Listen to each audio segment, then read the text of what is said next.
Next up, ladies and gentlemen, I'd like to introduce Jesse Graspin.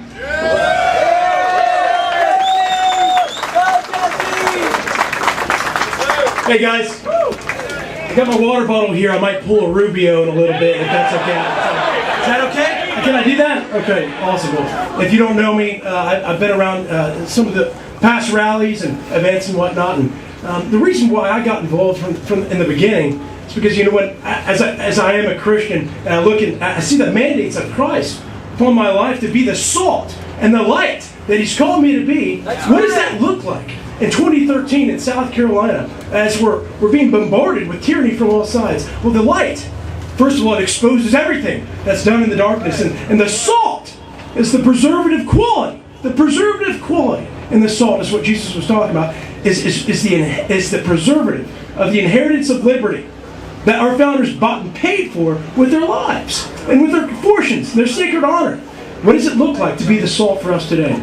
And I got involved because I wanted to fulfill that. And as we're all here, I know I'm preaching to the choir to some degree, but I want to really try and expose what some of the root issues that we're dealing with. You know, as we're trying to preserve and protect our families, we need to know exactly what the problems are that we're facing. Is it Obamacare? Certainly. There's a number of things that terrify me about the gates of hell that we're opening up. If we allow this to take root in our state, Section 2951, 4204, home visitations, immunizations, behavior modifications, who's to decide what mental health is when an inspector comes to our families and wants to decide if you're fit to raise your kids the way the state sees? That's in Obamacare. Section 2951, 4204, 4001, these are councils to create for home visitations. What are we doing? NDAA, the National Defense Authorization Act, with the ability to indefinitely detain American citizens. Is that a problem? Lindsey Graham says, hey, this is just, you want to let Al-Qaeda come over here and kill us all? Well, I tell you what, as Senator Rand Paul said, hey, we all want to get the bad guys, but you don't know how easy it is to change the definition of who the bad guy is. I got news for you. It's all of us in their eyes. So what are we going to do about it? Lindsey Graham. Give Al-Qaeda Lindsey Graham. Come on. Go, Jesse, go! All right. NDAA problem, Obamacare problem, the gun rights, it shall not be infringed our right to bear arms. That's anything that diminishes, anything that takes away from our right, God-given right to bear arms. And so, as we're standing here and looking at all these problems, is that the big problem? Yeah, that's part of it. All right. But how did this take place? Well, the politicians. It's easy for all of us to point the fingers. We always look at these people that, say, man, I can't believe the ineptitude and the refusal to stand up and uphold their oath to office, which is what? To support, uphold, and defend the Constitution. We say, these guys are the problem. The politicians, right? Well, I got news for you. The politicians are always a fruit of the population. It's because we fell asleep at the wheel. And if we have corrupt politicians, as Garfield, President Garfield said, if the next centennial finds our legislature to be ignorant, reckless, and corrupt, it's because we've tolerated ignorance, recklessness, and corruption. But if we find them to be wholesome, virtuous, and pure, it's because we've demanded these high qualities in the legislature. And so I say it's us. We need to look in the mirror, and I'm part of the problem. And as we evaluate what it looks like to be the salt right now, we need to realize the root of the problem is that we don't know what our rights are.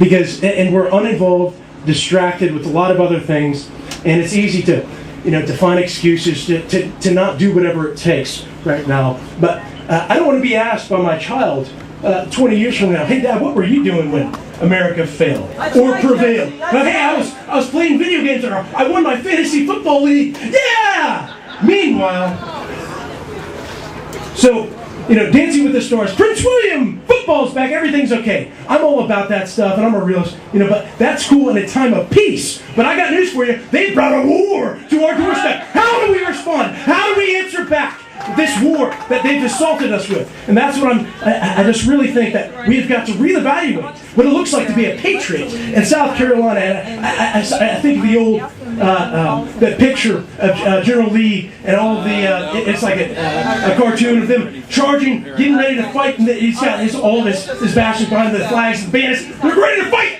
And then I saw there's a little on Facebook this illustration at the bottom that said, "Hey, let's go fill out a petition at whitehouse.gov." Is that?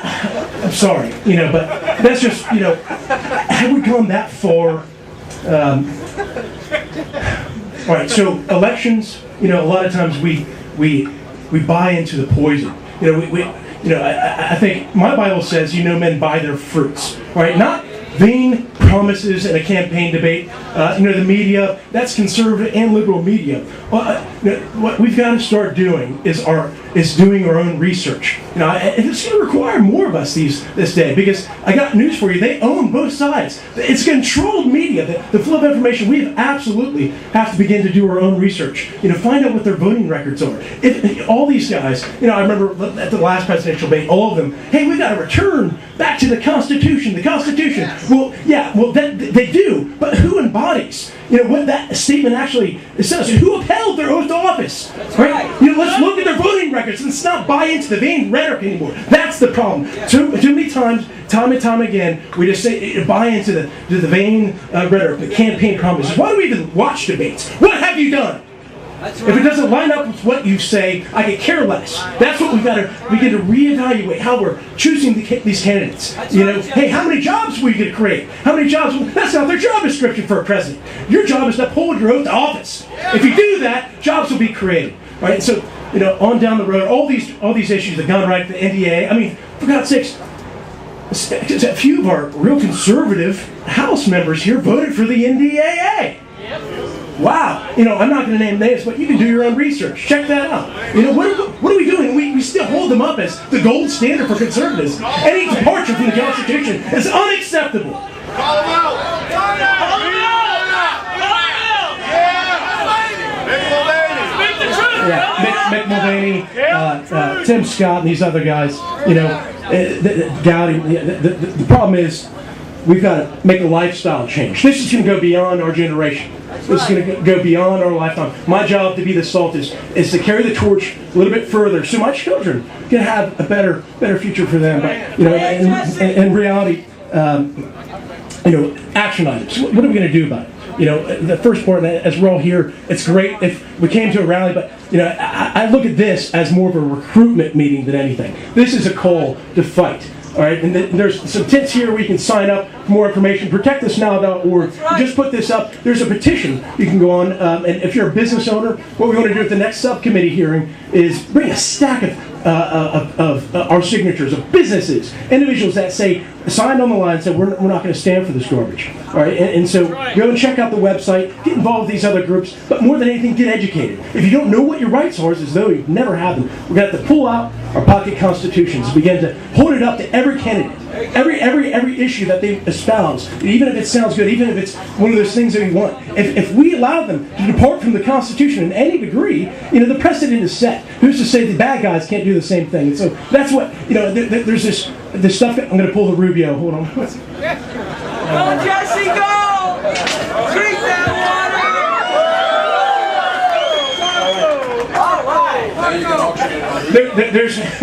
There's a big debate right now about the unity, in the party, and there being a schism or rift. And I think it's important that we decide where our allegiance is when it comes to protecting our families and our essential liberties. My allegiance isn't to a party or a person or even a friendship. It's to the principles that made our country the envy of the world. It's the Constitution. That should be our rallying point. That's where my allegiance is. And I'm sorry, if we want to have unity at the expense of the principles, that's a false unity. We've got to rally behind the Constitution right now, and the morality that made it work. As John Adams said, the Constitution is written to a moral people. And it's wholly inadequate to anyone else. And so I think that should be the main plan. Let's throw all of our petty issues aside and let's rally behind the Constitution. That's going to be the remedy for a lot of these problems. And it's going to take time. But more than anything, as you're signing up, getting activated and plugged in, go to the website. But consistent constituent contact will be the driving force behind passing any of this legislation. These guys They're not used to being paid a visit by their masters. All right, and so we've got to. This is a new era. And at the speech that I gave at the subcommittee here, and I said, hey guys, your legacies are being written. That's right. And I think it's true to all of us. All of our legacies are being written That's right right. now. What were we doing? When the tyranny of our day came, what were we doing? I just ask all of y'all spend some time in prayer and really reevaluate where our priorities are when our families and our liberties are just absolutely being assaulted. That's right, Jesse. When it came to Goliath, he didn't stand a chance against a small, tiny little shepherd boy, because he was on the wrong team. All right, and I know it's hard when we evaluate and have an accurate view of just how insane and big our enemy is. But I think about what we have going for us. We have the Constitution, we have the Bill of Rights, we have history all at our disposal. We've got to spend some time in books. We've got to learn, equip ourselves. That is the most powerful weapon we have. Is the historical record is on our side. But God is with us. Yes. All right. God is with us. And David had to understand that when he was going up against this giant and his brothers. And he had to fight.